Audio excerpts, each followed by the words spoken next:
On va passer à autre chose. Donc ça sera, on va passer à grand 3. On va passer à la tension aux bornes, d'un condensateur.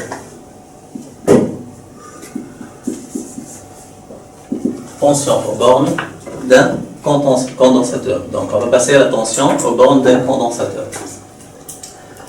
Donc on va voir l'expérience et après on va poursuivre. Donc, avant d'étudier la tension UC aux bornes du condensateur en fonction du temps, on va d'abord vous rappeler ce que ça veut dire un générateur de courant. Donc, on va réaliser une petite expérience. On va relier le générateur de courant à un ampèremètre. C'est un multimètre.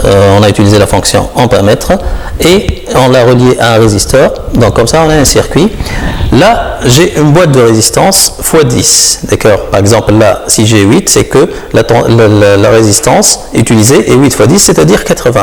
On va varier la résistance et vous allez voir qu'est-ce que ça veut dire un générateur de courant. Donc, je passe à 7, c'est-à-dire 70. Vous remarquez bien que l'intensité du courant électrique reste constante. C'est 0,25 à peu près. Donc, on passe 60, c'est la même chose. 50, 40, 30, 20, 10, etc. Donc, lorsque je varie la résistance, ce générateur est capable de délivrer ou bien de débiter un courant d'intensité constante. C'est la définition d'un générateur idéal de courant. Donc, dans cette expérience, on va étudier l'évolution de la tension aux bornes du condensateur en fonction du temps, bien sûr, en utilisant un générateur de courant. Il faut se rappeler ça. Le générateur de courant, il est capable de débiter un courant d'intensité constante. Donc, pour ceci, puisqu'on va étudier UC en fonction du temps, on a besoin d'un chronomètre et d'un voltmètre. D'accord. Donc, le condensateur étant relié au générateur de courant à l'aide de l'interrupteur, là, on va mettre le voltmètre en parallèle avec le condensateur. D'accord. Et on va commencer. Donc, lorsqu'on va déclencher le chronomètre, on va déclencher le chronomètre si vous voulez, aussitôt qu'on ferme l'interrupteur. D'accord. Donc, on ferme l'interrupteur et on déclenche le chronomètre. Donc, allez-y. Donc, et on va suivre la tension aux bornes du condensateur. Donc là, on a 5 secondes, 6 secondes. On peut prélever des valeurs chaque 10 secondes, par exemple 9 et 10. Donc là, j'ai 2,1 volts. Après, à 20 secondes, par exemple, je vais noter la deuxième valeur, 19 et 20, donc 3,2 volts, d'accord. Donc, 24, 29 secondes, 30 secondes, et je note 4,1 volts, etc. Donc, on peut prendre 7, 6, 7 ou bien 8 valeurs. Comme ça, on pourra consigner les valeurs dans un tableau de valeurs, et comme ça, on pourra, si vous voulez, représenter UC en fonction du temps, ainsi que la charge Q en fonction du temps. Donc, d'après l'expérience, on peut, si vous voulez, représenter la charge du condensateur en fonction de la tension UC. Rappelons que la charge Q est égale à I fois T. Pourquoi? Parce que I égale à I0 égale une constante. Donc égale à une constante. Pourquoi l'intensité du courant est constante? Parce qu'on a utilisé un générateur de courant. Donc je peux avoir Q égale à I fois T. Puisque j'ai utilisé un chronomètre, donc à n'importe quel instant, je peux calculer la charge du condensateur. D'accord? Donc, et je peux, puisque je suis en train de suivre la tension aux bornes du condensateur, avec le voltmètre, il nous a indiqué la tension aux bornes du condensateur, et on peut calculer la charge du condensateur. Donc, on peut représenter, on représente Q en fonction de UC. Donc, la représentation de la charge en fonction de la tension UC, bien sûr Q en coulomb et UC en volts, nous donne une droite qui passe par l'origine. Puisque la droite passe par l'origine, donc la fonction elle est comment? La fonction est linéaire. Donc Q égale F de UC est une fonction linéaire. Donc, il faut faire attention, vous devez vous rappeler la fonction linéaire. Donc, la fonction linéaire, c'est que Q est proportionnel à UC. Donc, l'équation de la forme Q égale A fois UC. Avec A, c'est la pente. Donc, A, c'est la pente de la droite. Donc, cette grandeur A, qui est la pente de la droite, elle dépend des caractéristiques du condensateur. Donc, on va noter cette grandeur, si vous voulez, C.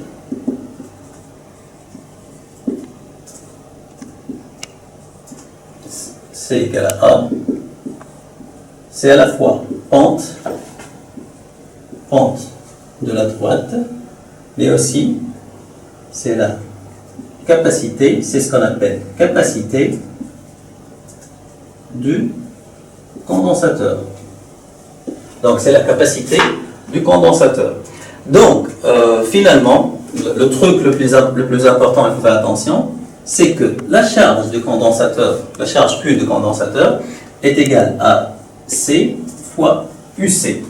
De point de vue unité, la UC en volts, Q en coulomb, C en farad. On va revenir là-dessus. Donc c'est en farad.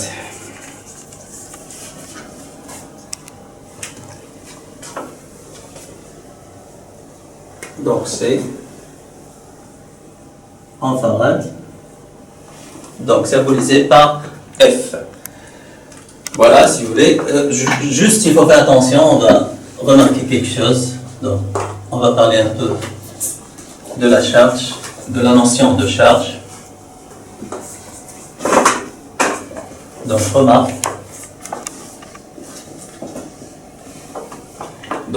On va parler de la notion de charge. Donc, Q, si vous voulez, la charge Q, c'est la charge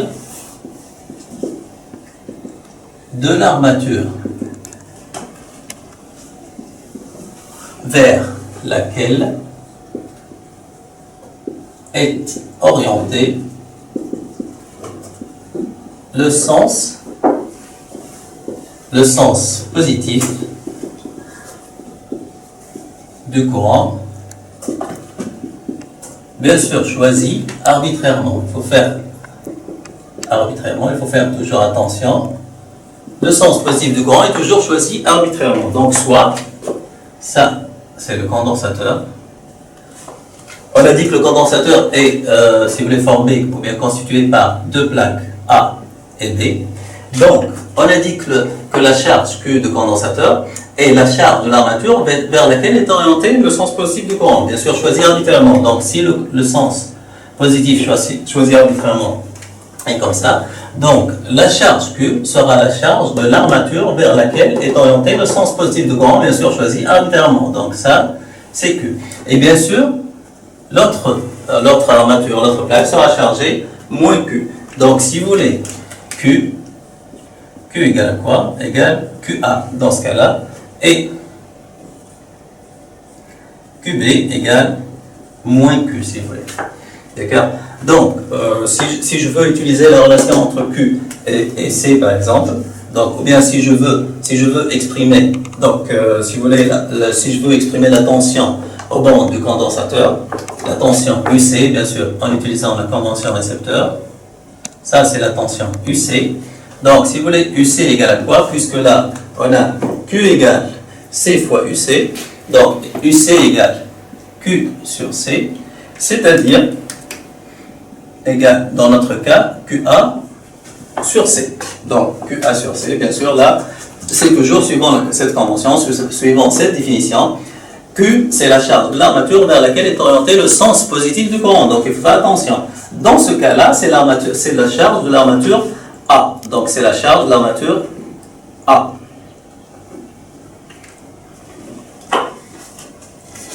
La relation, donc, la relation est toujours valable que ce soit là ou bien là. Q égale à C fois UC. UC égale à Q sur C. Donc, si UC augmente, on a la charge augmente. D'accord? Donc, la charge, vous voyez que ce soit là ou bien là, les deux grandeurs UC et Q sont proportionnelles.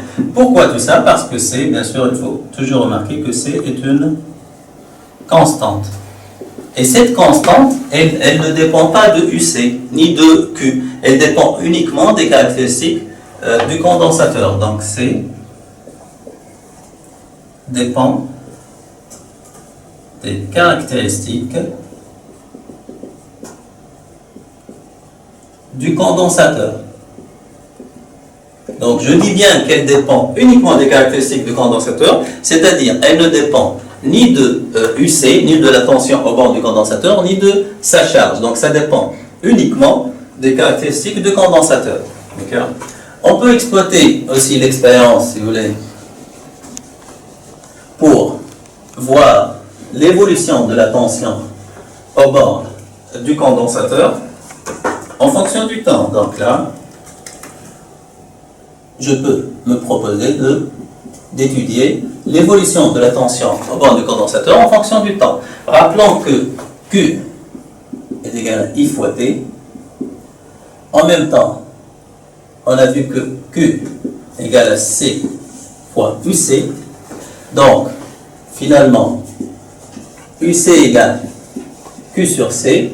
Or, Q n'est autre que I fois T. Bien sûr, pourquoi I fois T? Parce que I est constante. Donc là, I égale constante. Pourquoi constante? Parce qu'on a utilisé un générateur de courant. Bien sûr, il faut faire attention. Là, on a utilisé un générateur de courant. Donc, il faut bien faire attention. Donc, I est constante parce qu'on a utilisé un générateur de courant. Et on vous a rappelé la définition d'un générateur de courant, c'est qu'il est capable de débiter et délivrer un courant d'intensité constante, quel que soit le circuit. D'accord? Donc là, on aura UC égale Q, c'est I fois T. Donc, I fois T sur C. Donc, finalement, si vous voulez, UC égale I sur C fois T. Donc, avec I, c'est une constante. Et C, bien sûr, la capacité est constante. Donc, UC, en fonction du temps et de la forme, UC égale A fois T.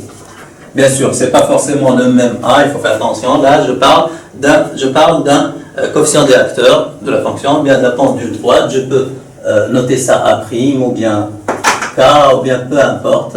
L'essentiel, c'est que K, là, c'est une constante. Donc, finalement, UC est proportionnel à T. Donc, lorsque je représente UC en fonction du temps, bien sûr le temps en secondes, UC en volts et T, UC en volts et T en secondes, puisque les deux grandeurs sont proportionnelles si vous voulez, donc la représentation va me donner une droite qui passe par l'origine. Donc je répète, il faut faire attention, j'insiste beaucoup là-dessus. Donc vous allez voir l'allure de cette courbe UC en fonction du temps. Vous ne pouvez voir ça que si on a utilisé un générateur de courant. Donc il faut bien faire attention parce que tout à l'heure, lorsqu'on va parler du pôle hertzien, on va voir autre chose. Donc là, il faut faire attention. UC en fonction du temps est une fonction linéaire parce qu'on a utilisé un générateur de courant. Donc il faut bien faire attention. D'accord?